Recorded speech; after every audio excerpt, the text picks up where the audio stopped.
Hello everyone, जय हिंद। स्वागत है आपका आज की क्लास में। अपन बात कर रहे थे क्लास 10 के चैप्टर इलेक्ट्रिसिटी की, जिसके अपन ने कुछ बातें कर ली थी। अपना चैप्टर जो था ओम्स लॉ तक कंप्लीट हुआ। आज अपन बात करेंगे कि एक वायर का रेजिस्टेंस कौन कौन से फैक्टर्स पर डिपेंड करता है।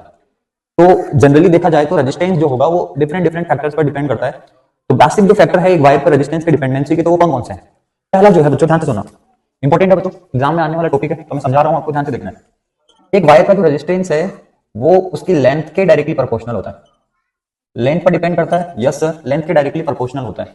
अब ये कैसे हो सकता है? अगर एक वायर की लेंथ जितनी बढ़ती जाएगी उसका रेजिस्टेंस भी उतना ही बढ़ता जाएगा। आमतौर पर आपने देखा होगा जो मोबाइल के जो चार्जेस होते हैं उनकी लेंथ इतनी ज्यादा नहीं रहती, वो जनरली छोटी रहती है। क्यों? क्योंकि अगर अपन लेंथ उसकी बढ़ा देंगे तो रेजिस्टेंस बढ़ेगा, और आपको पता है जब रेजिस्टेंस बढ़ता है तो नंबर ऑफ इलेक्ट्रॉन का जो फ्लो है, इलेक्ट्रिक करंट का जो फ्लो है उसमें रजिस्ट होता है, वो अपोज करता है। इसलिए वायर की जो लेंथ रहती है छोटी रहती है तो रेजिस्टेंस उसका कम रहता है, और लेंथ जैसे जैसे बढ़ेगी उसका रेजिस्टेंस भी बढ़ेगा। इसलिए जो रेजिस्टेंस है वो लेंथ के डायरेक्टली प्रोपोर्शनल है। जी सर, बात समझ में आ गई हमें।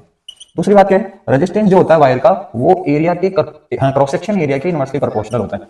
जैसे क्रॉस सेक्शन एरिया को आप जनरली थिकनेस भी बोल सकते हो, मोटाई भी बोल सकते हो वायर की। जैसे मान लो कोई वायर इतना सा है और एक वायर इतना है, तो दोनों में से क्रॉस सेक्शन एरिया किसका ज्यादा है? क्रॉस सेक्शन एरिया वायर ए का ज्यादा है कि बी का ज्यादा है? तो आप कहोगे sir cross section area B का ज्यादा है, इसलिए नंबर ऑफ इलेक्ट्रॉन का जो फ्लो है, ये इलेक्ट्रिक करंट का जो फ्लो है इस बी वायर से ज्यादा होगा, क्योंकि इलेक्ट्रॉन का फ्लो इजीली हो जाएगा। जी सर, लेकिन इससे इसका क्रॉस सेक्शन एरिया कम है, तो क्रॉस सेक्शन एरिया कम होने की वजह से इलेक्ट्रॉन का फ्लो भी कम होगा। जी सर, जी सर, इसलिए क्रॉस सेक्शन एरिया की इनवर्सली प्रोपोर्शनल होता है रेजिस्टेंस। तो अगर मैंने एरिया बढ़ा दिया तो रेजिस्टेंस ऑब्वियस सी बात है कम हो जाएगा। जी सर, बात क्लियर है। तो अगर मैं दोनों इक्वेशन को कंबाइन करता हूं तो यहां से मैं लिख सकता हूं R is directly proportional to the length और inversely proportional to the area, और यहां से मैं इस प्रोपोर्शनल के साइन को हटाता हूं तो एक कांस्टेंट काम में लूंगा, that is resistivity, that is known as resistivity. What is rho? Rho is resistivity sir, resistivity. जी सर, समझ गए। अच्छा, रो को क्या लिखूंगा? R इंटू में A अपॉन में L। तो यूनिट क्या बनेगी? जी सर, बनेगी R की यूनिट क्या है? What is R? Resistance. Resistance की यूनिट क्या होती है? ओम होती है सर।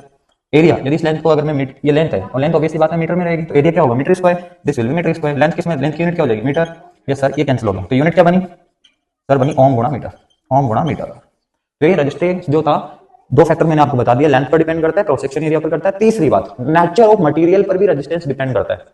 आपने देखा होगा सारे वायर जो होते हैं उनमें इलेक्ट्रिसिटी का फ्लो सेम नहीं रहता। जैसे अपन ने देखा होगा कि जो इलेक्ट्रिसिटी का गुड कंडक्टर है वो सिल्वर है, उसके बाद में कॉपर है, तो सिल्वर का जो रेजिस्टेंस है वो कम है।